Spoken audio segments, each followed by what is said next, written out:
Assalamualaikum warahmatullahi wabarakatuh. Perkenalkan, nama saya Muhammad Fikril Damyis, NIM 114220053. Di sini saya akan menjelaskan tentang implementasi strategi promosi produk dalam proses keputusan pembelian melalui digital marketing saat pandemi COVID-19. Pendahuluan. Dalam bisnis yang terjadi pada saat ini, banyak hal-hal yang bisa mempengaruhi pembelian suatu produk, baik disebabkan oleh faktor internal perusahaan seperti manajemen strategi promosi yang diterapkan perusahaan maupun dari lingkungan eksternal perusahaan seperti peraturan pemerintah dan kebijakan pemerintah. Terlebih lagi pada masa sekarang terdapat wabah COVID yang membuat seluruh aspek perekonomian tidak tertata dan berantakan. Promosi produk merupakan salah satu cara yang dilakukan oleh perusahaan yang bertujuan untuk mendobrak penjualan produk yang telah dihasilkan. Promosi adalah cara untuk menginformasikan, merujuk, dan mengingatkan konsumen secara langsung maupun tidak langsung tentu suatu produk atau brand yang dijual. Kajian teori. Konsep-konsep pemasaran. Pemasaran merupakan suatu proses dan manajerial yang membuat individu atau kelompok mendapatkan apa yang diinginkan dan dibutuhkan dengan menciptakan, menawarkan, dan mempertukarkan produk yang bernilai kepada pihak lain atau segala kegiatan yang menyangkut penyampaian produk atau jasa mulai dari produsen sampai dengan konsumen. Konsep pemasaran menyatakan bahwasannya untuk meraih tujuan organisasi adalah menjadi lebih efektif daripada para pesaing dalam memadukan kegiatan pemasaran guna menetapkan dan memuaskan kebutuhan dan keinginan sasaran pemasaran. Bisa dilihat dari gambar 1, konsep dasar pemasaran, ada pasar sasaran, kebutuhan pelanggan, pemasaran yang terintegrasi, dan keuntungan melalui kepuasan pelanggan.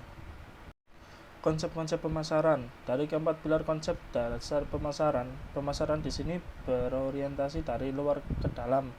Konsep ini dimulai dengan mendefinisikan pasar dengan baik, memusatkan pertanian kepada kebutuhan pelanggan, memadukan seluruh kegiatan yang akan mempengaruhi pelanggan dan menghasilkan laba melalui pemusatan pelanggan. Cara untuk menetapkan pasar sasaran yaitu dengan cara mengembangkan ukuran-ukuran dan daya tarik segmen dan kemudian memilih segmen sasaran yang diinginkan. Terdapat dua kegiatan yang digunakan dalam menetapkan pasar sasaran, yaitu evaluasi segmen pasar dan memilih segmen. Evaluasi segmen pasar. A. Ukuran dan pertumbuhan segmen seperti pendapatan dan gaya hidup dari setiap segmen. B. Struktur segmen yang menarik yang dilihat dari segi profitabilitas, ancaman dari produk pengganti, dan ancaman dari pesaing yang kuat dan agresif. C. Sasaran dan sumber daya yang dimiliki seperti ketersediaan sumber daya manusia. Memilih segmen yaitu berarti menentukan satu atau lebih segmen yang memiliki nilai tinggi bagi perusahaan, kemudian menentukan segmen mana dan berapa banyak yang bisa dilayani oleh perusahaan. Promosi produk. Pemasaran merupakan suatu proses dan manajerial yang membuat individu atau kelompok mendapatkan apa yang diinginkan dan dibutuhkan dengan menciptakan, menawarkan, dan mempertukarkan produk yang bernilai kepada pihak lain atau segala kegiatan yang menyangkut penyampaian produk atau jasa mulai dari produsen sampai dengan konsumen. Konsep pemasaran menyatakan bahwasannya untuk meraih tujuan organisasi adalah menjadi lebih efektif daripada para pesaing dalam memadukan kegiatan pemasaran guna menetapkan dan memuaskan kebutuhan dan keinginan sasaran pemasaran. Dalam hal ini, jenis promosi biasanya menjadi salah satu alasan konsumen membeli sebuah produk. Terkadang hal-hal yang dipaparkan dan dijanjikan di dalam produk hanya sebatas omong kosong, tetapi tidak semua produk konsumen promosi seperti yang demikian. Keputusan pembeli. Keputusan membeli adalah kegiatan pemecahan masalah yang dilakukan individu dalam pemilihan alternatif perilaku yang bisa dipilih dan dianggap sebagai tindakan yang paling tepat dalam membeli, dengan terlebih dahulu dengan melalui tahapan proses pengambilan keputusan. Dalam proses sebelum memutuskan untuk membeli. Ada beberapa tahapan dalam keputusan pembelian, yaitu problem recognition, information search, alternative evaluation, purchase decision, dan post-purchase behavior. Pengenalan masalah atau problem recognition. Pada tahapan yang pertama, sebelum konsumen memutuskan untuk membeli suatu produk, konsumen akan secara alami merasa produk apa yang mereka inginkan atau butuhkan. Pencarian informasi atau information search. Setelah konsumen menemukan produk apa yang dibutuhkan, secara otomatis konsumen akan melakukan proses pencarian informasi mengenai produk tersebut, baik secara aktif maupun pasif. Evaluasi alternatif. Alternative evaluation. Evaluasi merupakan keyakinan dan sikap yang mempengaruhi perilaku pembelian konsumen. Terdapat dua tahapan dalam proses evaluasi alternatif, yaitu menetapkan tujuan pembelian dan menilai dan mengadakan seleksi terhadap alternatif pembelian berdasarkan tujuan pembeliannya. Keputusan pembelian atau purchase decision. Setelah ketiga tahap tersebut telah dilakukan, maka selanjutnya adalah memberikan keputusan apakah konsumen akan membeli atau tidak. Dilihat dari jenis produk, bentuk produk, merek, penjual, dan kualitasnya. Perilaku pasca pembelian atau purchase behavior. Dalam tahapan yang terakhir, setelah konsumen membeli suatu produk, maka secara otomatis konsumen bisa menggolongkan tingkat kepuasan yang dirasakan.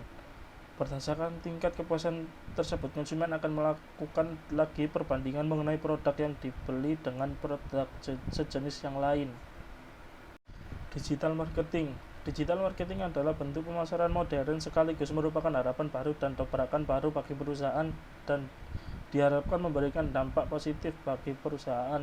Digital marketing kemungkinan pengiklanan berkomunikasi langsung dengan konsumen potensial tanpa terhalang oleh waktu dan lokasi geografis. Salah satu cara terbaik dalam mengatasi dan meminimalisir kekacauan dan berkomunikasi langsung dengan pelanggan yaitu dengan pemasaran digital. Pemasaran digital adalah sebuah penggunaan teknologi elektronik terutama dalam bentuk teknologi informasi untuk melakukan segala proses bisnis, termasuk di dalamnya kegiatan jual beli produk, jasa dan informasi, meningkatkan permintaan, melayani pelanggan dengan sentuhan digital. Pembahasan promosi produk melalui digital marketing pada saat pandemi COVID-19. COVID-19 merupakan pandemi yang menyerang seluruh negara di dunia dan terus menyebar terutama juga Indonesia. Masyarakat Indonesia wajib melakukan social distancing atau jaga jarak dan melakukan PSBB tanpa terkecuali, begitupun perusahaan. Dampak dari kebijakan pemerintah sebagai upaya untuk memutus rantai COVID-19, perusahaan dan masyarakat sangat dirasa dampaknya. Menyikapi kondisi seperti ini, perusahaan harus melakukan perombakan strategi pemasaran sebagai upaya untuk menjawab masalah konsumen dalam kesulitan mendapatkan produk yang dibutuhkan. Strategi yang dimaksud perusahaan merupakan strategi promosi melalui digital marketing. Digital marketing merupakan cara promosi dengan memanfaatkan kegunaan gadget seperti aplikasi-aplikasi web yang bisa menghubungkan antara konsumen dan produsen. Dalam melakukan promosi, perusahaan bisa melakukan promosi melalui 5 saluran dalam digital marketing, yaitu melalui yang pertama website, yang kedua media sosial, yang ketiga online advertising, yang keempat forum discussion, dan yang terakhir mobile application. Kesimpulan, perubahan strategi promosi yang dulunya konvensional menjadi promosi digital marketing yang dilakukan oleh perusahaan di saat pandemi COVID-19 merupakan hal yang positif. Dalam hal ini, selain memberikan manfaat bagi konsumen, juga memberikan manfaat bagi perusahaan. Manfaat ini meliputi kepraktisan dalam melakukan pemasaran, memperkecil beban operasional perusahaan, khususnya pada beban yang dianggarkan untuk proses promosi yang seharusnya lebih cepat menanggapi konsumen, baik segala sesuatu yang berkaitan dengan konsumen. Sekian, terima kasih. Wassalamualaikum warahmatullahi wabarakatuh.